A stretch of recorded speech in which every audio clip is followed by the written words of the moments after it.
Fala pessoal, tudo bem com vocês? Eu sou Pedro Guedes, do site depoisdocinema.com.br e eu assisti ao Doutor Estranho 2, Doutor Estranho no Multiverso da Loucura, que é o 28º filme do universo estendido da Marvel. Hoje a iluminação vai estar meio bosta, né? Porque, enfim, eu tô gravando à noite e eu tô sem iluminação aqui pra poder fazer um negocinho bacana. Essa semana aí foi um pouco apertada. Mas é bom porque até essas sombras, assim, até combina um pouquinho com o próprio teor do filme, que é um filme que tem uma pegada meio terror, meio sombria, meio horror. Antes de falar sobre o Doutor Estranho, eu vou ser obrigado a fazer aquele que é um aviso que eu tenho a dizer que é muito mais importante do que qualquer opinião que eu tenha sobre o Doutor Estranho 2, que é: título de eleitor, situação eleitoral. Em todos os vídeos recentes eu adotei a postura de não deixar de falar sobre um assunto que eu julgo pertinente pra caramba nesse momento, que é a questão do título de eleitor. Hoje, dia 4 de maio, se você estiver vendo esse vídeo depois do dia 4 de maio, enfim, você perdeu a data. Mas se você ainda estiver vendo esse vídeo no dia 4 de maio, saiba, hoje é o último dia para você colocar a sua situação eleitoral em dia. Se você já fez 16 anos, se você já fez 17 anos, ou se você vai fazer 16 anos até o dia 2 de outubro, você tem até hoje para poder tirar o seu título de eleitor. E se você mudou de município ou de estado desde a última eleição, de novo, hoje é o último dia para você tirar o título de eleitor. Então corre, olha bem a hora, vai lá no site do TSE, o link vai estar aqui embaixo, a descrição, passo a passo, todo certinho. É rapidinho de você fazer, dura pouquíssimos minutos, não se abstenha, não deixa para fazer, porque se você deixar de votar, alguma outra pessoa vai votar por você e pode votar pior. E nós estamos num momento muito urgente da história do Brasil, onde nós temos um presidente que assumidamente despreza a democracia, passa por cima de decisões dos outros poderes democráticos, né, do legislativo e principalmente do judiciário, que está praticamente dizendo todos os dias que não vai reconhecer o resultado das urnas caso ele perca as eleições. Então é uma situação perigosa, não dá pra brincar nessa hora. Se você não acredita no jogo democrático, se você se você tá desiludido com a política, se você não acredita mais em nada, pensa que os próximos 4 anos podem ser ainda piores se você não for votar. Pense que pelo menos, dependendo do resultado das eleições, a luta nos próximos 4 anos pode ser um pouquinho mais fácil, dependendo do resultado, do que o outro resultado pior ainda. Principalmente seria a reeleição desse filho da puta cujo nome eu não vou falar dessa vez. Mas enfim, Doutor Estranho no Multiverso da Loucura. Os filmes da Marvel são aquela questão, né? Aquela coisa que eu já devo ter falado em outras ocasiões. São filmes que são produzidos numa linha industrial, numa linha onde cada filme é pensado não como uma obra à parte, não como um filme com méritos próprios, não como obras nas quais os diretores em questão vão poder colocar as suas personalidades próprias. Não, em vez disso, cada novo filme da Marvel nada mais é do que uma pequena peça dentro de todo um maquinário industrial feito para trazer muito dinheiro para os cofres da Disney. E o problema é que, se por um lado é interessante, pelo menos era até o Ultimato, você acompanhar a construção desse ciclo ao longo de vários filmes, né? Como é que vários personagens diferentes vão se encontrando de maneira bem coesa, de maneira bem orgânica ao longo de todos esses filmes, de maneira muito bem amarrada para culminar lá na frente num desfecho catártico, impactante com o Ultimato. Por outro lado, essa lógica também gerou um grande problema, que é o fato de que o Kevin Feige, que é o executivo, o produtor por trás de todos esses filmes, ele não pode dar muita liberdade para os diretores que vão pegar cada filme. Às vezes, aqui ou ali, eles têm um pouco mais de liberdade para colocar um pouco da sua personalidade ali, da sua voz, mas nada que desafie os limites da Marvel. Não são filmes, ainda assim, mesmo os filmes mais, entre muitas aspas, autorais da Marvel, autoral de fato não tem nenhum, mas os que mais chegam perto disso, até esses filmes,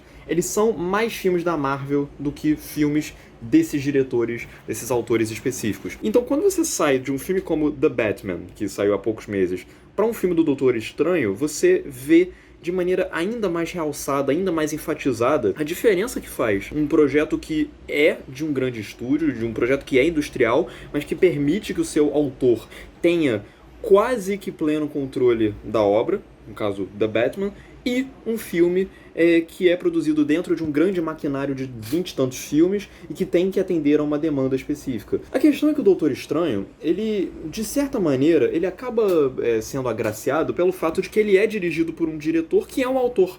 O Sam Raimi. A Marvel, depois de muitos anos, ela finalmente resolveu permitir que um diretor com uma personalidade muito mais forte possa trazer o seu toque especial para um projeto da Marvel. Você vê o Sam Raimi no filme, a assinatura do Sam Raimi tá toda presente ali no filme, do início ao fim, ao contrário do que aconteceu com a Chloe Zhao nos Eternos, que ela foi completamente sufocada, completamente tolhida, e você vê isso no filme.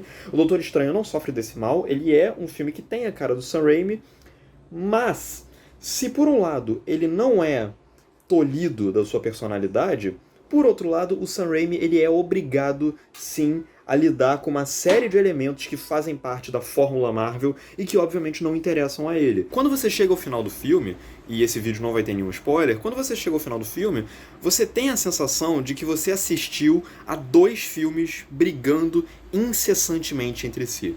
Um filme é uma narrativa de terror, de horror, com toques bem particulares do Sam Raimi, que tem até um horror bem mais gráfico do que eu esperava encontrar numa produção da Marvel, e que tem até algumas questões, alguns dramas específicos que ele pincela para os personagens, que são bem ambiciosos e que poderiam desembocar numa conjuntura melodramática interessante. Do outro lado, você tem um filme que nada mais é do que um grande cardápio de coisas que a Marvel já ofereceu ou vai vir a oferecer nos próximos filmes. Seja com referências a eventos que já passaram, a personagens, a menções, ao Homem-Aranha, ao Homem de Ferro, a sei lá quem, ou até mesmo a participações especiais, que eu não vou revelar quais são, de personagens que não têm serventia nenhuma nesse filme, mas que só vão ter serventia no próximo filme. Aliás, esse filme do Doutor Estranho, ele me fez perceber uma coisa que lá no Ultimato já falavam muito, e que aqui no Doutor Estranho pra mim ficou consolidada de uma vez por todas, que é, a gente já chegou no ponto em que os filmes de super-heróis eles estão sofrendo do mesmo mal dos quadrinhos de super-herói, que é, você não pode mais ver um filme de super-herói avulso, você não pode mais pegar uma revistinha no meio da banca de jornal e ler. Não, pra você poder ler aquela revistinha, pra você poder ver esse filme, você tem que ter visto não só todos os outros filmes anteriores que envolvem o Doutor Estranho, mas WandaVision, Loki, e não sei o que mais. É uma estrutura que é bem complicada de modo geral, e o Doutor Estranho, ele, de uma certa maneira, ele não consegue articular tão bem assim essa fusão de tantos elementos, de tantos personagens, essa reintrodução desses personagens e desses conflitos. Enfim, se nos quadrinhos isso funcionava, porque os quadrinhos eles já têm uma narrativa mais seriada, mais episódica, no cinema isso meio que se perde porque os arcos individuais de cada filme soam menos como arcos individuais de cada filme e mais como trailers para filmes seguintes. E é meio complicado isso, porque nesse filme do Doutor Estranho, existe um longo segmento no filme, de uns 20 minutos, em que o filme está contando a sua história, aí ele para por uns 15, 20 minutos, só para poder levar o Doutor Estranho para uma certa situação, e lá naquela situação ele fica jogando um monte de personagens que, de novo, estão lá pelo mero fanservice. Eles não avançam a história em absolutamente nada, eles estão lá só para poder criar um momento catártico que vai fazer o fã aplaudir efusivamente no cinema. É um filme recheado daquelas piadinhas Marvel que a gente já está acostumado a ver em todos os outros filmes e que enchem o saco depois de muito pouco tempo. São piadas que não têm a assinatura do Sam Raimi, porque o Sam Raimi ele é um diretor muito hábil ao lidar com o humor que provém dessa atmosfera de horror e do nojo e do gore. Mas o humor que tem no Doutor Estranho 2 não é um humor do Sam Raimi, é um humor de tiradinhas bestas que entram em momentos completamente inoportunos. Existem vários momentos em que o Doutor Estranho 2 ele tá conseguindo articular uma atmosfera de tensão, de terror, e essa atmosfera acaba sendo o tempo todo quebrada por alguma piadinha que eles insistem em fazer na hora H. E o pior de tudo é que não só são piadas inoportunas, como ainda são piadas pouco inspiradas.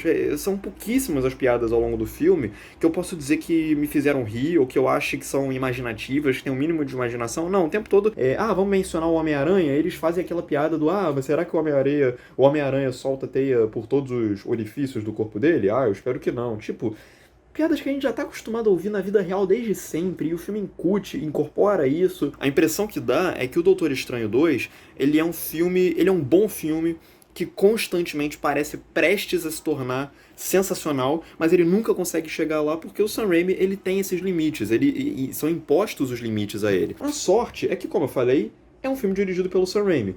Quando chega os créditos finais do filme, você vê lá o Directed by Sam Raimi, você sente uma justificativa para as 2 horas anteriores terem sido minimamente competentes, minimamente funcionais. Porque o Sam Raimi, embora ele seja um filme da Marvel, o Doutor Estranho, ele consegue trazer ao Doutor Estranho uma atmosfera que sim, remete ao Sam Raimi de lá de trás. Remete ao Sam Raimi de Evil Dead, de Darkman. Ele é um filme que consegue incorporar visualmente essa atmosfera ao mesmo tempo lúgubre e ao mesmo tempo grotesca, de um jeito quase irreverente.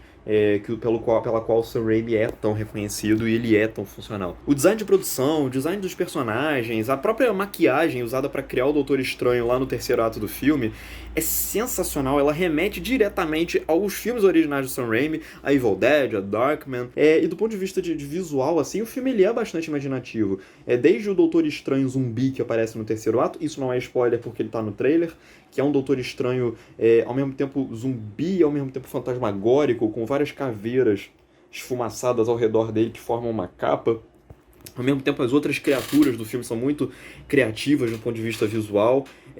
E o filme consegue criar uma atmosfera que é surpreendente. Ele, do ponto de vista de violência, inclusive, ele é um filme bem mais gráfico, visualmente falando, em termos de violência. A violência do filme é bem mais gráfica do que eu estava esperando encontrar num filme da Marvel. Olho sendo arrancado, personagem, uma bruxa específica saindo de um portal toda... enfim, se contorcendo de maneira asquerosa mesmo.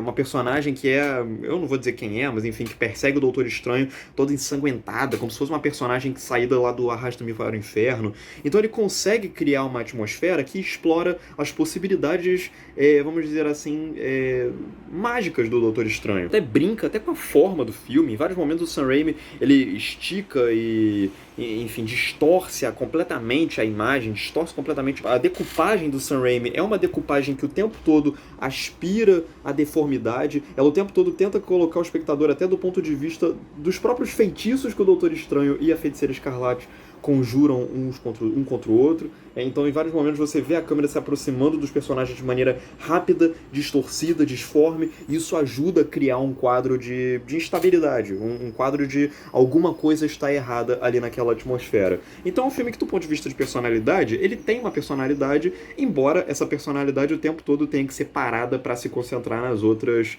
babaquices de sempre aí da Marvel. Então, de um modo geral, eu gostei do filme.